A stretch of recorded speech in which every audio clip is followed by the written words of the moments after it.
Okay, but let's start the stream now, okay? We're gonna start, and we're gonna continue to read Umineko no Naku Koroni. Because I like doing that. Anyway, let's continue.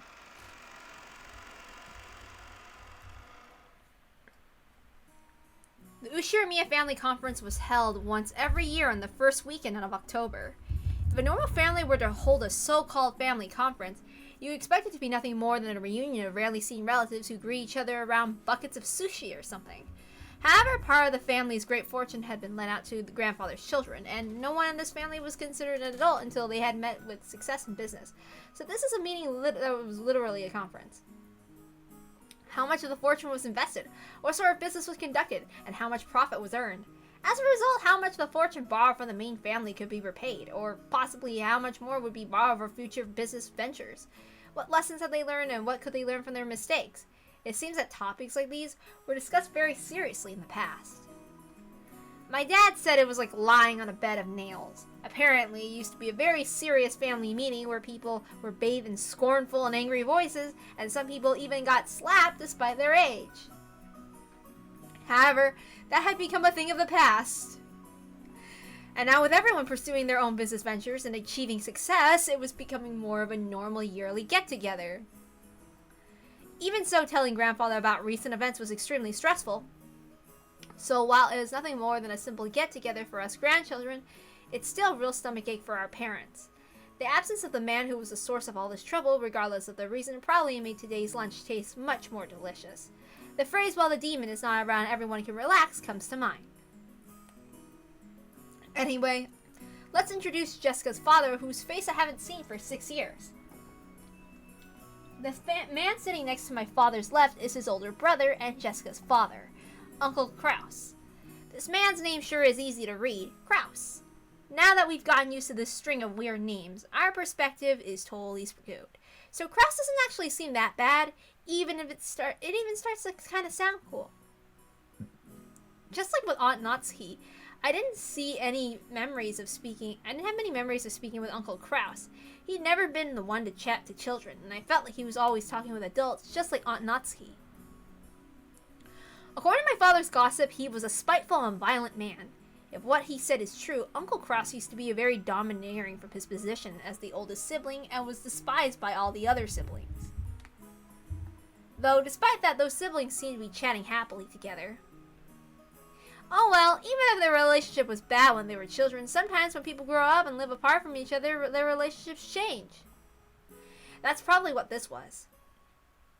After all, they all had children about the same age. By sharing the same family environment, they probably profited by exchanging opinions. Because of that, a short while ago, the circle of parents began discussing the exams Jessica and I would be taking. Jessica, in order to escape questions about exams from my father on her left, purposefully faced right while firing off a rapid series of comments, not giving him any chance to get a word in. Moving on, let's look at the opposite side from Kraus and the others. In the very last seat of the table, an old gentleman with a sturdy physique sat facing Kyrie. This is my first time meeting him. I had only just been introduced to him, but it seems he's grandfather's personal doctor, a man named Nanjo. I know this one is the character for South. I heard he used to own a huge clinic on the nearby island of Nijima, but he turned it over soon to his son and began to live a life of leisure in his old age. He had known grandfather since the very beginning, and when the mansion was first constructed on this island, had built up a relationship over several decades. I thought at first the two of them might have gotten to know each other through grandfather's suspicious hobbies, but it seems he was actually grandfather's chess partner. I see.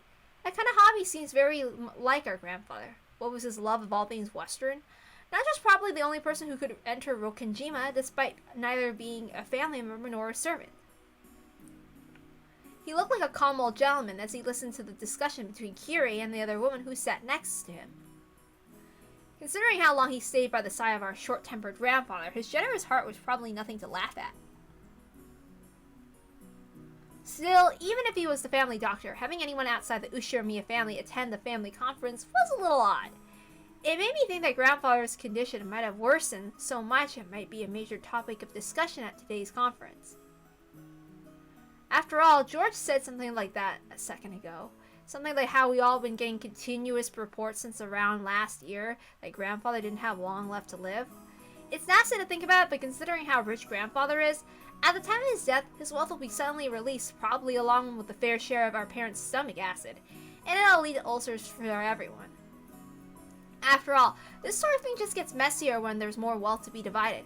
There's a good chance they'll be talking about stuff like that at the family conference. Still, it's not like it has anything to do with us kids. Finally, even though he hasn't shown up, let me introduce our grandfather. The person who would be sitting in that incipient's chair is Ushiromiya Kinzo. It really sucks. Everyone else in the family has these weird names, but he's got this perfectly normal one himself. If only his name were written Kinzo, but he let us call him Goldsmith or something. I'd totally freak out. As you could probably guess by now, he's a frightening person with an extremely short temper. I'm one of his grandchildren, not a son, and I haven't seen him since elementary school. Thanks to that, I have no memory of being beaten, but our parents were apparently raised with an iron fist. That earlier conversation between my dad and Uncle Kraus about who should go convince grandfather to come down seems pretty darn funny once you know their background. You can't really tell grandfather's story without covering that pivotal event back before the Showa era in 1926 to 1989. Until the Meiji 1868 to 1912 and Taisho 1912 to 1926 eras, the Ushiromiya family was great and prosperous. They owned several spinning mills, making them rich enough to just double over laughing every day as the money kept rolling in. Incidentally, grandfather was a member of the branch family and had pretty much nothing to do with the main family. Not only was he way down the list of people who could inherit the headship, but he hardly had any contact with the glamorous main family. However, during the Great Kanto earthquake in the year Taisho 12, 1923, the mansion owned by the Ushiromiya family in Odawara was flattened. The spinning mills in Tokyo were all burnt down in a huge fire, and the Ushiromiya family lost most of its wealth and family members in an instant. So once they started trying to figure out who the successor to the Ushiromiya family could be, they apparently found no one remaining except Kinzo and his branch family. In Kinzo's later reminiscence, he referred to it as good fortune so great that it overturned fate. With that, grandfather's boring everyday life did a 180. He was entrusted with reviving the dying Ushiromiya family, which had lost nearly all of its wealth. However, just because he had been entrusted with this task didn't mean he could accomplish it. Apparently those around him weren't really expecting much. However, this is when grandfather began displaying extraordinary talent and good luck.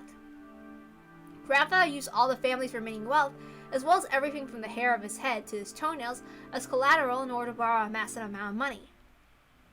Once he built up a giant war chest, he immediately invested in businesses. It was like someone tumbling down a hill on a bike without any brakes, and then jumping onto a neighboring bike and then another one. Just like some crazy street performance. I bet everyone thought that grandfather had absolutely no ability whatsoever. However, after several miracles in terms of good luck with coincidences piling up every chance taken advantage of, he was suddenly in control of powerful connections with the occupying forces.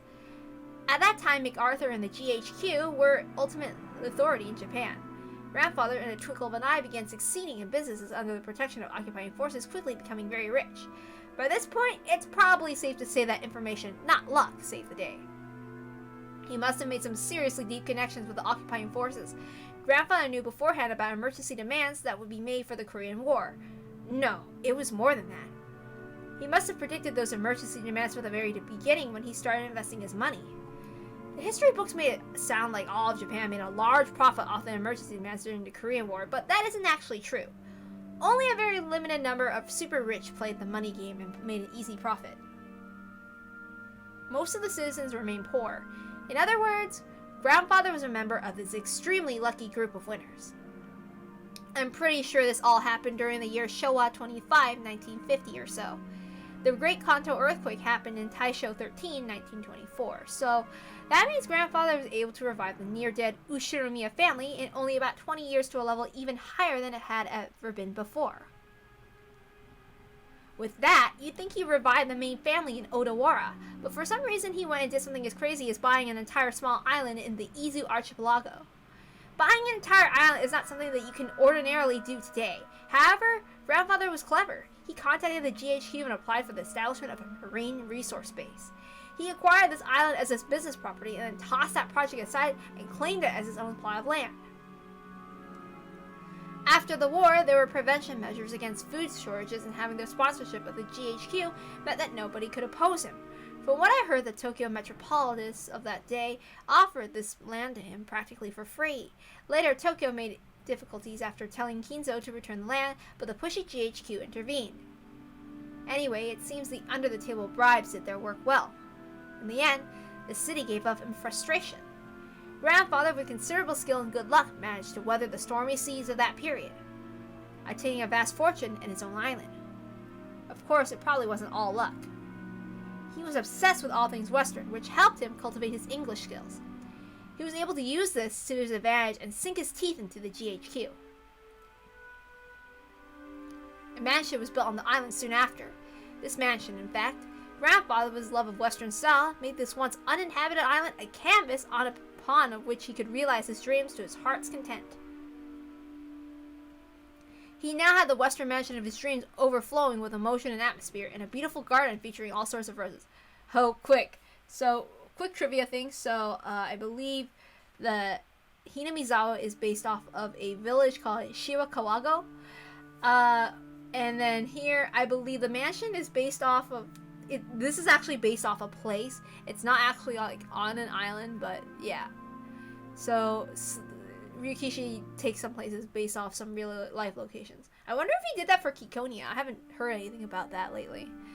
I mean, because it takes place in a futuristic setting, obviously. Anyway, sorry about that. Anyway, and he had a private beach where nobody other than himself could ever be permitted to leave a footprint. This would be a dream come true for any boy. After that, he made good use of his huge fortune, becoming a large stockholder in an extremely stable iron and steel industry, and was able to live an easy and comfortable life just using the dividends. Well, he's just that incredible. This kind of person usually has the ability to foresee and predict the future, or at least that's how they're portrayed after the fact, but Grandfather denies all of that, repeatedly saying that he was just simply blessed with extraordinary luck. Anyway, even a lord like that can't help but grow increasingly eccentric when locked up alone on an island where all his dreams are made real. Everyone knows that he's had a Western obsession from the start, but none of our parents really knows where this bizarre black magic hobby began. Did his love of black magic began way when he became fascinated with everything Western? Or did his miraculous stretch of good luck while reviving the family cause him to feel a mysterious power within himself? At some point, Grandfather began to make the research of black magic his life's work. He filled his study up with suspicious books, chemicals, and magical items as he became increasingly bizarre. From what I've heard, those around him warmly watched over him, figured that someone who had achieved success in life had the right to do as he pleased, but there's no way that's true. They were probably just creeped out thinking, that's disgusting, I don't want to get involved. Yeah, if he can do that, I wonder why he didn't bother to be a proper parent, the asshole. Anyway, that agitated period was an age of big gambles with both opportunities and risks. Let's just say Grandfather was born in this time period, he would have no opportunities and probably would not have advanced like a chess piece from a mandatory education to college at a leisurely pace, never becoming more than an average salaryman. If that happened, he probably would have sat somewhere happily talking behind his boss's back. No, not in a fancy dining hall like this, more like a table at some bar. And again, I bet his family conference would be a lot more relaxing if that were the case.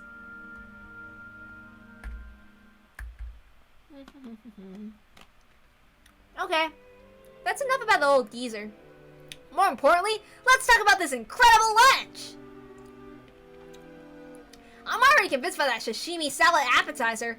Goda's an excellent chef, his only redeeming quality. Plus, these fish were caught in the adjacent seas, weren't they? They're totally different from the sashimi you get at the supermarket. Hey, quit it, Valor. Your upbringing will be exposed. Everyone let out a big laugh. Damn it, you say that even though you love those cheap pups. I've eaten at many unusual places because of work, but this stands up right here with the best of them. I'd be willing to bet that Goda used to be pretty well known in those circles. Well, I don't know the details, but stuff got complicated after the long-standing hotel he used to work at, with one of them opening a new establishment with the same name and breaking into those factions or whatever it was. In the middle of all that, he was apparently forced to retire. At that time, Mom just happened to be sending out job offers for a servant. Speaking of which, I would like to be hired right now for something, anything. I don't know, something good. Anyway, Koro removed the empty plates. He began to recount his own bumpy past without losing his smile. The world is a difficult place. However, thanks to Madame, I was given a chance to display my skills as a chef once again. This time for the Ushimiya family. Although I enjoy experiencing the smiles of a larger number of people, I also find it entertaining to perform a more delicate work that can please a limited number of those who have employed me. All this is thanks to the opportunity given to me by the Madame. Koro respectfully bowed his head toward Aunt Natsuki. That's because you were the most talented of the applicants. The decision was purely objective, not based on personal feelings, so there is no need to thank me. Dang. Why does Aunt Natsuki always have to sound so indifferent? If only she spoke with a bit more kindness, she might leave a different impression.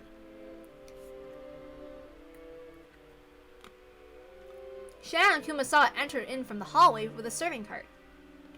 Please excuse us. Now then, let's move on to today's dessert. Koro and the others had laid the beautifully adorned dessert in front of us all. I guess it's true when they say you have another stomach for dessert. I thought I'd already filled up on delicious food, but as soon as I laid eyes on the dessert, my stomach started yelling more! I don't know much about desserts, but this looked really good. A white pudding-like substance was garnished with 2 shades of red sauce, and elegant rose petals adorned the dish. Normally during a high-class meal like this, you're supposed to wait for the chef to extol the virtues of this particular meal before eating.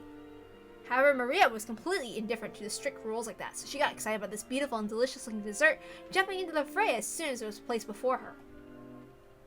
Aunt Rosa scolded her, saying, and called it bad manners, but George responded by saying, now, it's okay. Ah! This part's sour! This part's sour! Valor! This one's no good! Ah! Maria explained as she sampled the 2 colored sauces. What? Some are good or some are bad? Okay, I'll give it a go. Apparently one sauce was sweet and the other was sour. Despite it being bad manners, I also stuck my little finger in it and licked it. Whoa, one of the sauces being sour enough to make you pucker up. If it were yellow, I would have suspected lemon, but I couldn't have guessed what kind of sourness would be red. I decided to ask Shannon, who was putting away the serving cart behind us. Shannon, what kind of sauce is the sour stuff?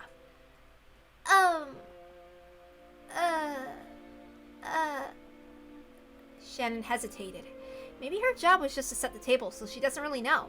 Still, even considering that, she seems pretty stressed. Maybe I shouldn't have asked. Or did they use some ingredient that we better not be knowing about? While Aunt Natsuki made a gesture that seemed to indicate an oncoming headache, Kumasawa, who was sitting at the table on the opposite seat, began to chuckle. What do you think we made it out of? It'll shock you. Huh? I don't have a clue. Wait a sec. Kumasawa, that was pretty creepy. So, what is it? Don't tell anyone, okay? Listen very carefully. Kumasawa leaned in across from the other side of the table. I leaned forward myself when she asked. Their interest caught Jessica and George, and of course Maria, who also put their ears closer. What? What? Quickly! Quickly! You see, the sour part is made from juice squeezed from a mackerel. What? Mackerel? That's crazy, we all thought, horrified. Only Maria accepted it, nodding eagerly. Huh? Mackerels are sour. This is what comes out when you squeeze them.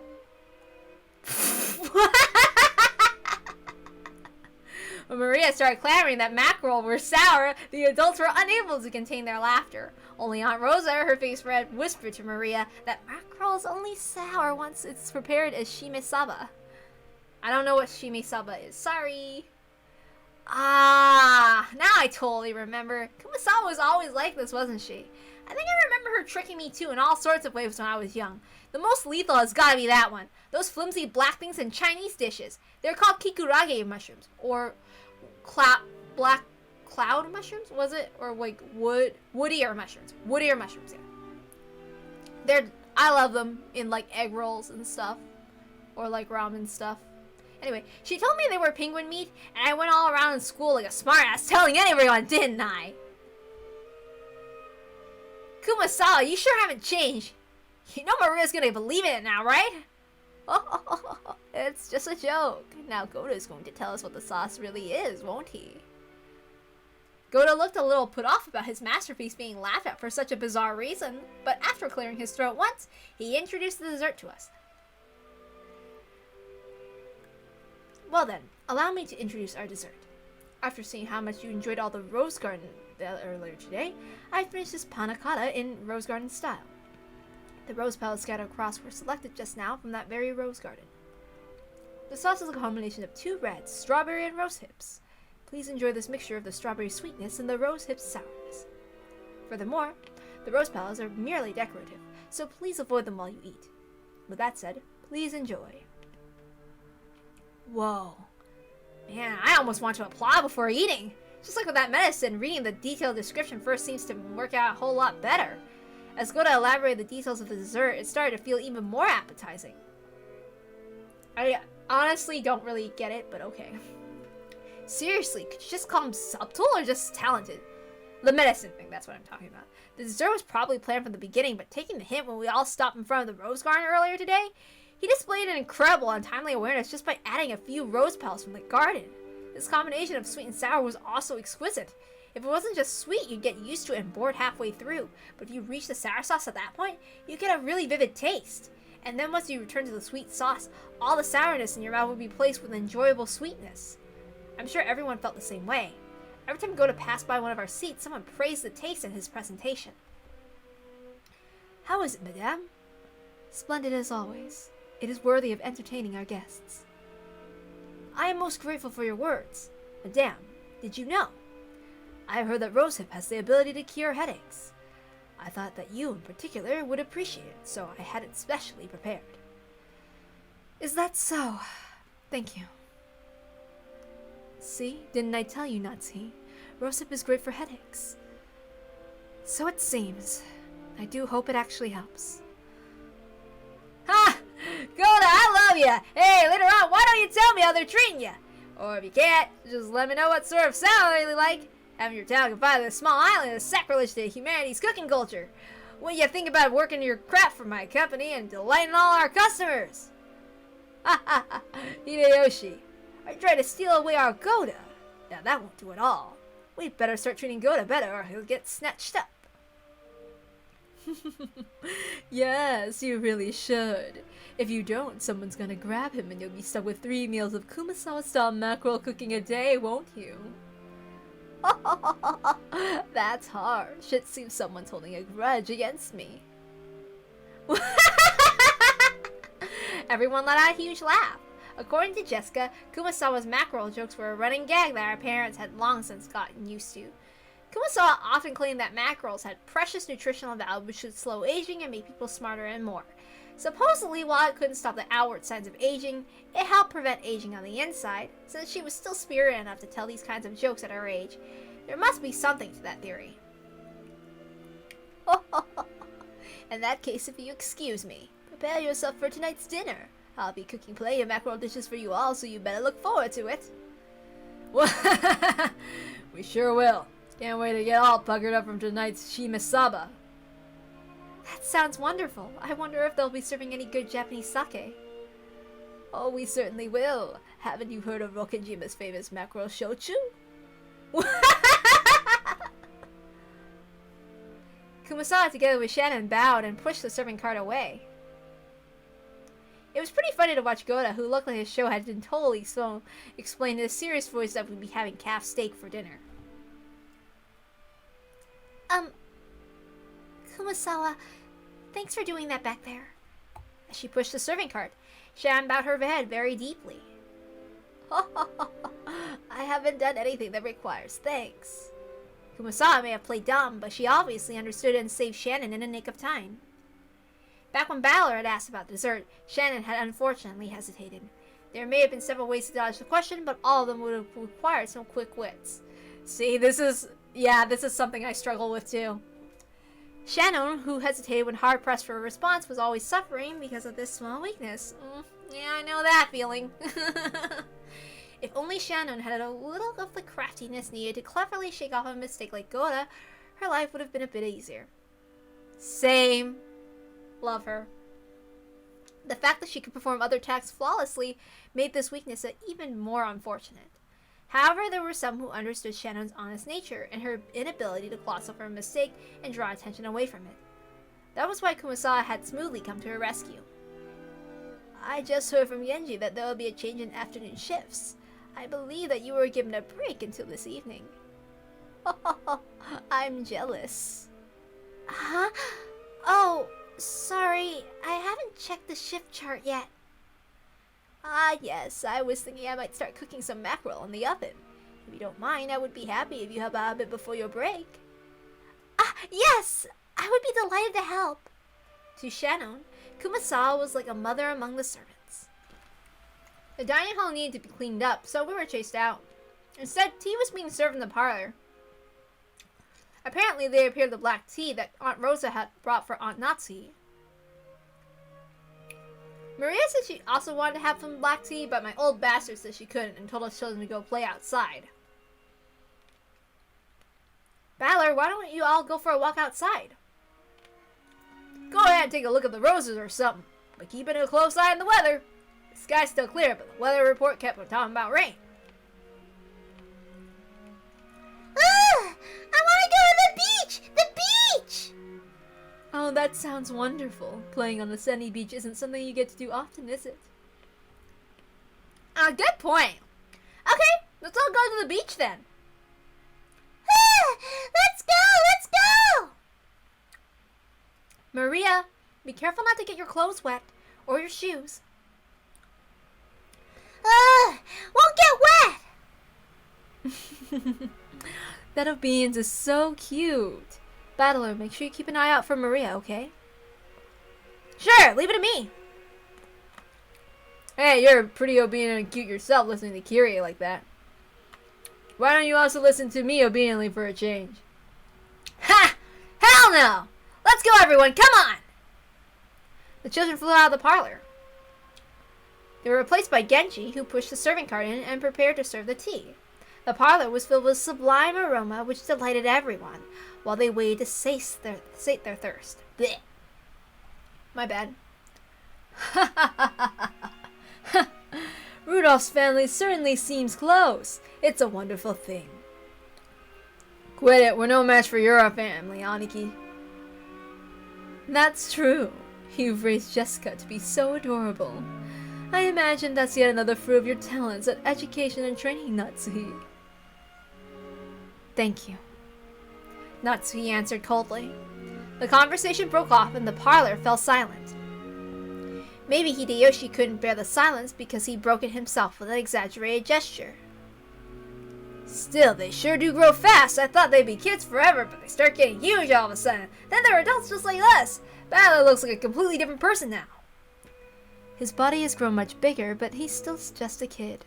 Though you could say the same about my husband. I wonder where the border between child and adult is. I still don't feel as though I've grown up. Isn't that pitiful? That's not something the mother of a child should say. That's right. We're not children anymore. We're all adults now. So I wish we could talk together on an intellectual level rather than an emotional one. When Ava's smile was sharp sarcasm, everyone seemed to get more tense. It felt as though that pleasant tea aroma had been tossed out the window. Since long ago we've always endeavored to engage in an intellectual conversations. It seems your sarcasm occasionally misses its mark. Just as it always has. Oh, what is it that you've always endeavored to do? My. I wish I could wrap up those words and send them to this room a few decades ago. Right, Rosa? Rosa gave a vague smile. She knew that whether she agreed or disagreed, she earned the displeasure of one of her siblings. It was a bit of worldly wisdom that had been essential for someone growing up as the youngest sibling. I'm the youngest too, but I don't want to be like Rosa. Sorry. Quit it, Aniki. We'd better get started on our main topic while the brats aren't around. Let's make that our intellectual discussion. I messed up. As Rudolph glanced over the faces of all present, some let out a slight sigh, and some let out a small look of resignation across their face. They were approaching their unavoidable, true agenda. Oh, okay, I really hate the adult arguments. I feel like I want to skip through them because it's like, yeah, the adults hate each other. They all hate each other. Okay, I've lived with plenty of family drama in my life, but we can read through it. Okay, I guess I'll read through everything. Anyway, yeah, here we go. Last year, his life expectancy is estimated about 3 months, which I mean, I guess he's got -9 months now. Should we take that to mean it might suddenly happen at any time? The family head is still alive and well. The fact that you bring up such an inappropriate topic under the light of day makes me doubt your sanity, Rudolph. Still, Nazi, this is the sort of thing you can't put up until after something happens. He's still healthy now, which makes this the perfect time to talk about this. We still got time to plan. It's just a bit of financial etiquette, you might say. It seems Father is the focus of everyone's concern. Dr. Nanjo, could we hear the details from you? That appears to be what everyone else is waiting for, after all. Nanjo, who had been standing by the window, staring at the rose garden, let out a single cough when he realized he was being called. Dr. Nanjo, how is Father's condition? Well, to begin, allow me to start with a revision since my estimate last year that he only had 3 months left to live was not borne out. No need to explain. You're saying that measuring the remaining life is only a prediction, not a promise, right? That is correct. Because of that, while I will accept everyone's repeated questions, I can by no means confirm when he will pass away. A human's life is supported by their body and mind. If the body is weak, the situation becomes more dangerous. But the mind is strong enough to compensate for that weakness. The effects of one's condition sometimes remain in a subdued state. Excuse me. So you're saying that even if his body is weak, his mind is still firm and spirited? Gary, sorry, but please stay quiet for a bit. I'm sorry. That is correct. Kinzo's body is being overwhelmed by the demon of ill health. This will hold especially true as long as he continues to partake in such strong alcohol.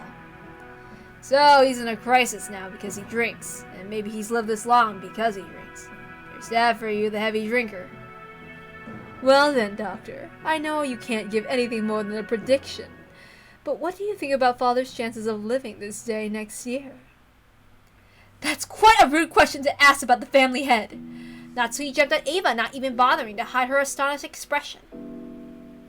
Ava stared back daringly, but Hideyoshi realized what was going on and tried to smooth things over with a forced smile. Natsui, forgive her. Ava, choose your words a bit more carefully, okay? I'm sorry. I was just so concerned about Father's condition. Is that so? I hadn't realized. Dr. Nanjo, please tell us, for the sake of the beautiful love of Adara, worried about her father's lifespan. Kraus laughed sarcastically, and Ava, smiling sweetly, returned an identical chuckle. You asked whether he will still be healthy next year, but as a doctor, it's very hard to say, because while I do think this lull in his condition will continue for a while, if he suffers some kind of fit, there may be nothing we can do. After all, Rokkenjima is a solitary island. It is not as though an ambulance could quickly jump in to save him. Normally, I would want him to have him placed in a large hospital on the mainland, but Father said he does not want his noble research interrupted. It seems he holds a grudge over the way we tried to force him out last year. Apparently, he strongly suspects that he'll be shut away in some hospital if he goes outside, and that's how things are now. Has Dr. Nanjo been examining him? Father trusts Dr. Nanjo. It seems he can be examined when he's in one of his better moods. I can examine his condition, but if I try to recommend medicine or hospitalization, he refuses to listen. I've only really been able to look. It's true some people hate doctors. Me. Still, what a hassle! Nanjo sighed deeply. The purpose of an examination is to determine what medical treatment would be appropriate. Receiving an examination and then not following the advice given just makes the whole thing pointless.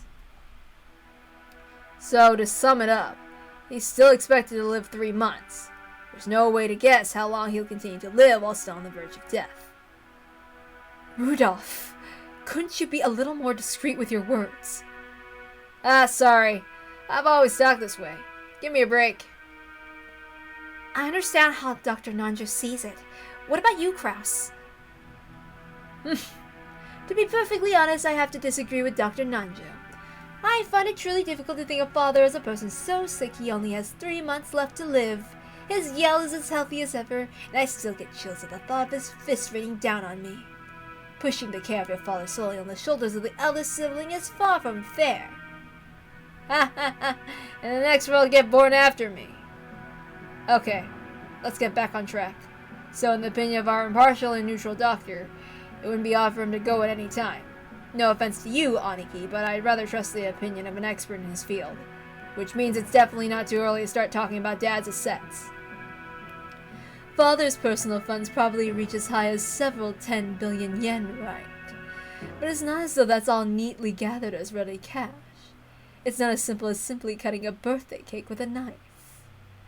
That's an interesting way to put it. That's right, you sometimes get strawberries or chocolates on top of the cake, making it hard to cleanly cut it into equal parts.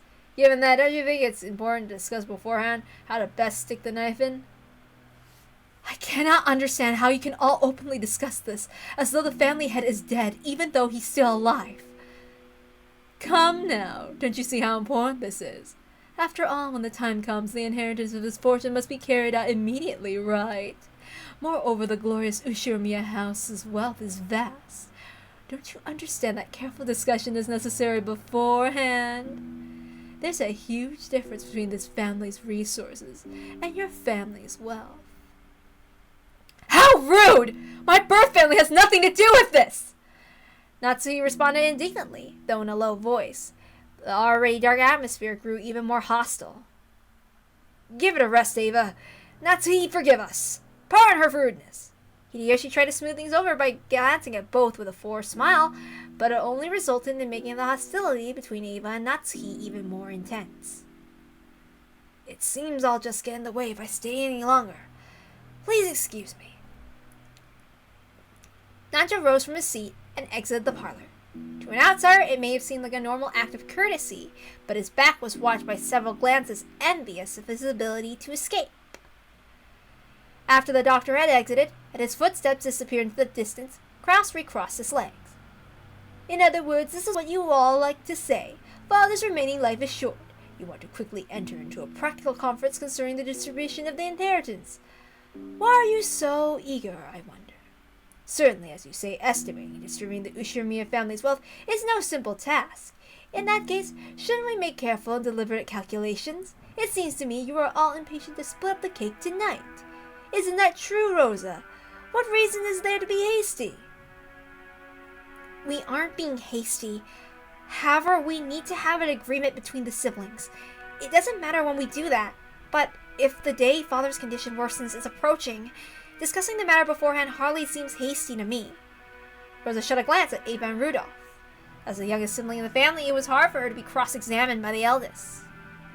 Oh, is that your true opinion? I didn't expect that the most honest and pure heart of the siblings would say something like that. I wonder if those two told you to say it. Quit it, Aniki. Rosa's one of Dad's kids, too. She's got as much as a right as inheritance as the rest of us. It's only natural that she'd be interested. After all, Dad'll definitely die, and that's not something that'll happen in the distant future. On the contrary, Aniki, you're way too relaxed. It almost seems like you'd nothing better to do than turn the discussion away from the inheritance issue. What do you mean by that? Are you trying to accuse my husband of something? Calm down, Natsuki. Listen to what we have to say. Nissan, I hear the times have been extremely good lately. Yes. Since last year, we've been in an unprecedented boom and the yen keeps on rising. It seems that it's no longer a dream that the dollar will reach 100 yen. Also, the ruling party says that it will establish health resort maintenance law by next year. At this moment, resort development companies across Japan are running about trying to gather as much funding as they can. You certainly seem to know a lot about it. Japan is about to experience an unprecedented boom. It'll be a repeat of the Korean War demands, a time during which Father revived the Ushiromiya family. The people of Japan have been working like mad, achieving vast economic growth and becoming the most off people in the world, reaching the height of our prosperity. We reach an era where the private spending is vast, which means easy money for institutions that can capitalize on that fact. The three kinds of electrical appliances no longer represent the people's needs. The people need ski resorts, golf courses, public pools, resort hotels, and theme parks. Have you gone to Disneyland, which opens just a few years ago? What an excellent theme park! It's a place where even an adult can be a kid and have fun with his family. No longer do we count our sole virtue to be selfless devotion while failing to care for our families. We have become the most prosperous people in the world, and now we can finally enjoy the benefits. Kraus, your foresight's nothing to sneeze at. When I heard that sort of thing several years ago, I thought it was crazy, but when I heard about the G5 nations, Plaza Koro, all that changed. The yen shot up, and I bet the price of land skyrockets soon, too. Long before Japan becomes the economic center of the world. You've got a great sense of direction the world's moving, Kraus. At least there can be no debate about that. I feel the same as Hideyoshi. Aniki, you can read into the next decade of history. I bet you got that keen sense from Dad, and it's incredible. However, unlike Dad, the timing of your predictions has been a bit off sometimes, right? Nissan, you've been starting resort projects everywhere, convinced that Japan will soon see a boom. But almost all of them continue to fail. While I'm sure that the era you predicted will soon arrive, it seems you misread the timing of that boom. You were too early. Then you panicked and tried to sell everything off, which only opened the wound even further. If your nose was really so reliable, then there should be no reason for you to sell off your property. Is this proof that you mistrust your own ability? How rude! Are you trying to insult my husband? Natsuhi's forehead creased as she rose from the sofa. Ava, paying this no heed, stared at Kraus with a confident smile. Kraus, who also maintained his confident appearance, told Natsuhi to sit down. Please stop, Natsuhi. Ava's always been incapable of talking in any other way. Calm down a little, or your headache will get worse. There's proof of your lack of talent right next to us. After all, Nissan, weren't you all excited about turning this island into a resort? You built a wonderful resort hotel and beautifully maintained the garden. I'm just an amateur and don't pretend to understand, but you must have used a significant amount of money for that, right? And what is it to you? My husband's business is none of yours! Actually, that's not true, Natsuhi. Rokonjima doesn't belong to Aniki. It belongs to Dad. Of course, the hotel doesn't belong to Aniki, right? In fact, we'd be more than willing to pay lodging fees for the night. What do you think, Rosa? Well, if what I have on hand will suffice. If I can make it into a resort, this island's financial worth will rise. It's true that expenses have piled up, but we can expect a large harvest in the future. When that happens, all of you stand to profit as well, do you not? I understand that. If the value of this island rises, that'll increase our portions when we distribute the inheritance. Of course, I won't ask you to divide the island and the mansion into 4 equal parts. We can just resolve this matter with money equal to the value of the property. If you understand that much, what about my business makes you so dissatisfied?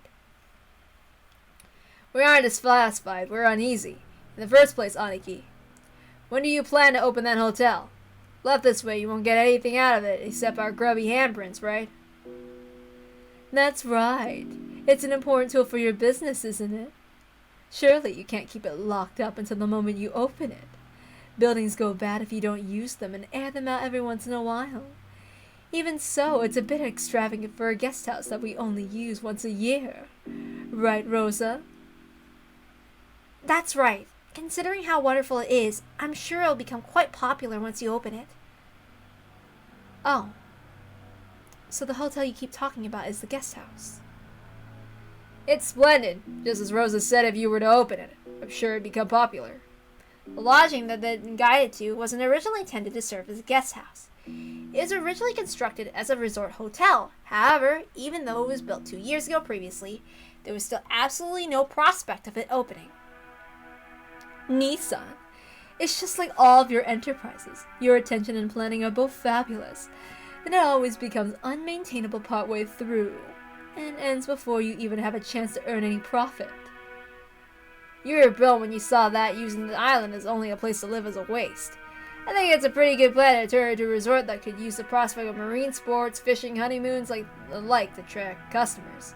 If If I were the oldest son, I sure would have strained my brain looking for a way to make a profit off this island.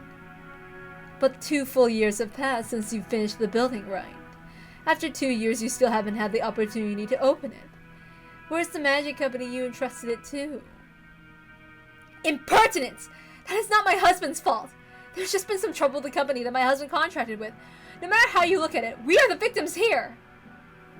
And yet, the rumors we heard about this company you hired haven't been good at all. Let's be clear about this, dear. Did you really think we wouldn't hear about how the lack of payment, investment, and other issues led to the other project disintegrating mid-flight? We even have evidence. I don't know what kind of evidence you think you found, but it's all baseless. As new members in the tourism industry, it's necessary for us to lay the groundwork with various people. It's also important to investigate the trustworthiness of our partners. It's merely taken us some time to meet that goal. I'll admit that in my rashness, the hotel was completed too early.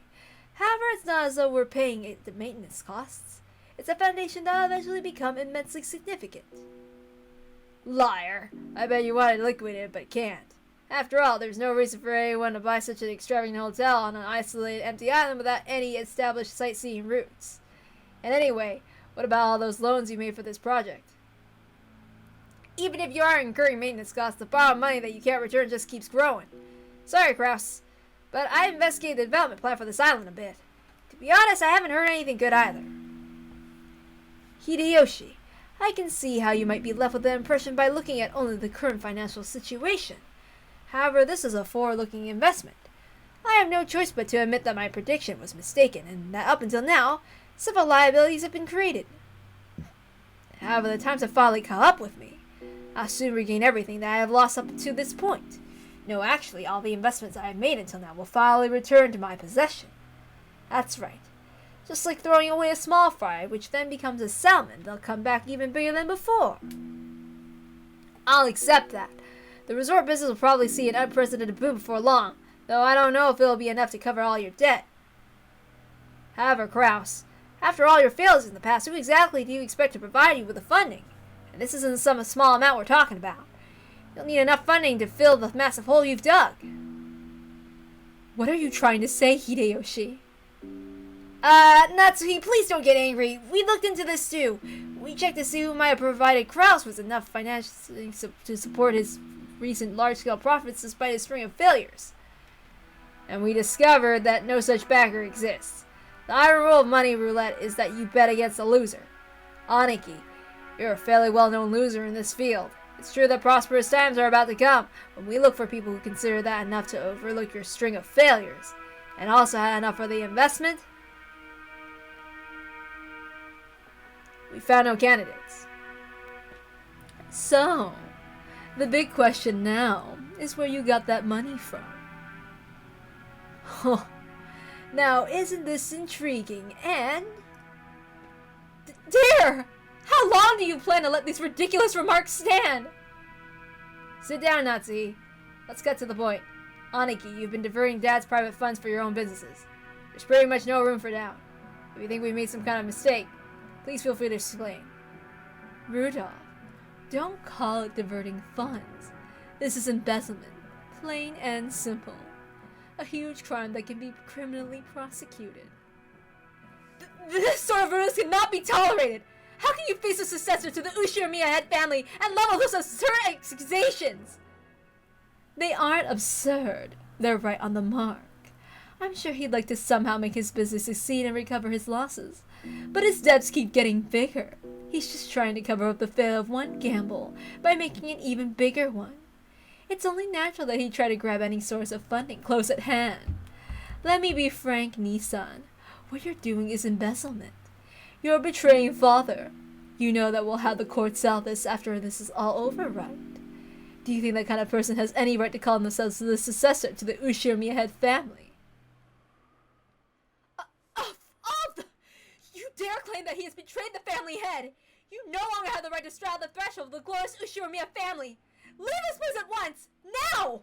Get out! Natsuhi, who had already reached the limits of her anger, shouted at Ava in a rage. She then pointed alternatively at Ava, the hallway, demanding that she leave. Ava took out a folding fan and fanned herself with it glaring maliciously at Natsuhi as though silently daring her to repeat what she'd said. However, her mouth was still smiling, curved in the shape of a crescent moon. In that unpleasant silence, Rosa gulped. Hey, Natsuhi, to whom do you think you're speaking to in such a tone? I'm speaking to the exceedingly rude sister of my husband! As the person in charge of the main family's kitchen, I cannot overlook any more of this! In charge of the kitchen?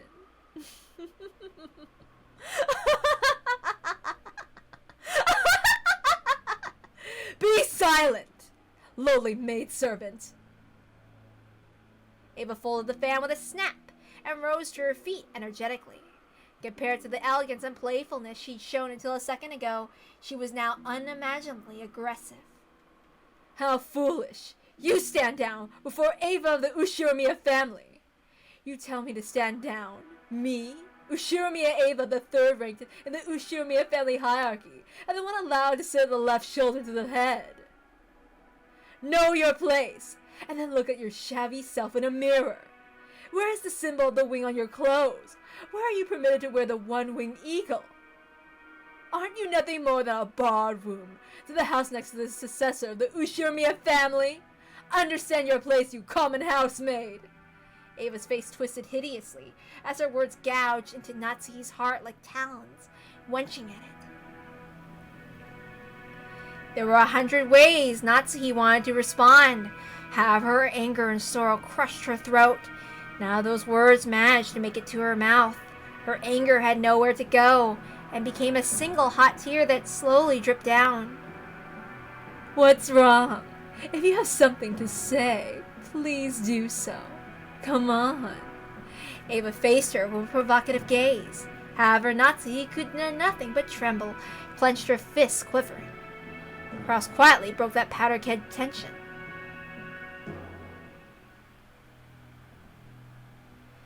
Natsuhi, leave your seat.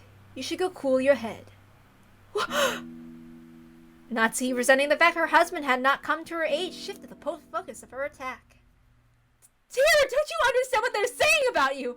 These people are baselessly calling you a traitor to father. They're making light of the fact that we're protecting the glory of the Ushiromiya family even though we're constantly expending every effort to earn that glory from father. They trample on all that underfoot with their hateful rambling. And you don't even try to fight back. Why? I'm only standing up for us because you won't, but you've been putting the entire burden on me for some time now. And now you're telling me to go cool my head. It's always me! Even though I've always considered this family's affairs so seriously, you... Natsuhi was already unable to hide her tears. She flew from the room in that state. After all that remained was a somewhat embarrassed mood about the parlor. The sound of footsteps grew distant and silence returned. Kraus shrugged and his shoulders slightly. I apologize for my wife. She has always been bad at controlling her emotions. It's even rough for me. If that's what's been managing your household, you must suffer to no end, Nissan.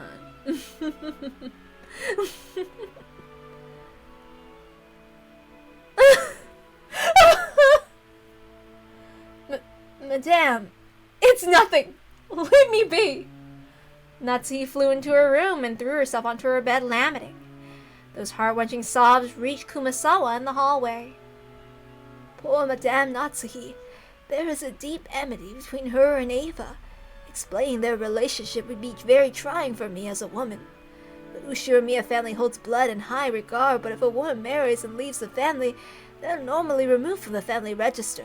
Thus, under normal circumstances, Ava should have been removed when she married Hideyoshi. However, there is no one deserving of blame in this matter. The Madame certainly bears no guilt. There's nothing to call it other than a whim of God.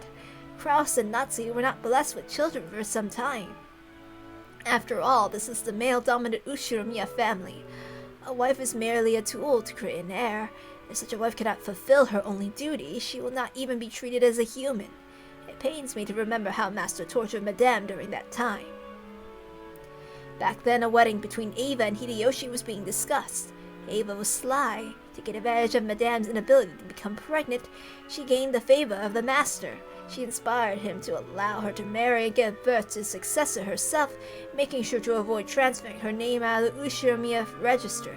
There was a vast difference in the Ushiramiya hierarchy between Madame, who married into the Ushiramiya family and was treated like an outsider, and Eva, who was related to the family by blood, but Wenbo's husband took on the Ushiramiya name. Furthermore, Eva actually gave birth first to a boy. As for how much weaker Madame's position was than Eva's, well, I believe you could see it for yourself. I'm sure Madame is tormented by the thought that only if she had gotten pregnant earlier, the master wouldn't have accepted Eva's request to keep her last name after marriage, and Eva wouldn't have been permitted to act as arrogantly as she did today. Moreover, that was not Madame's fault. All the blame lies with God's whims and the stork that delivered Jessica late. Even so, Madame won't allow her to see things this way. She probably can't help but cry bitter tears as a woman at her inability to carry out the duties expected of a wife. Ah, how sad. I cannot do anything except watch over her from the shadows. Okay, so for the record, I like both Eva and Natsuhi, but Eva can be a bitch sometimes, but I do like her. But yeah, God, poor Natsuhi. And Natsuhi's also one of my favorites too. It's like, girls, calm down. Oh gosh.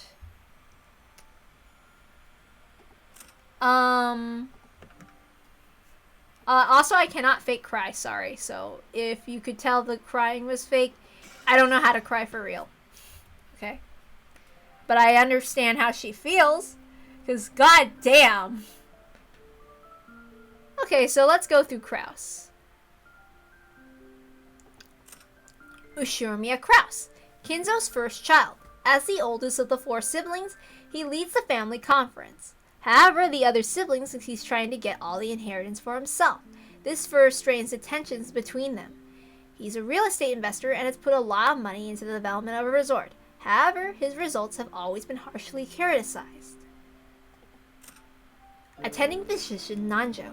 Kinzo's attending physician and longtime friend. He once ran a hospital on Nijima, but he turned it over to his son, and now enjoys his old age in peace. Now that Kinzo's constant suspicion has raised extraordinary heights, Nanjo is one of the few people he trusts.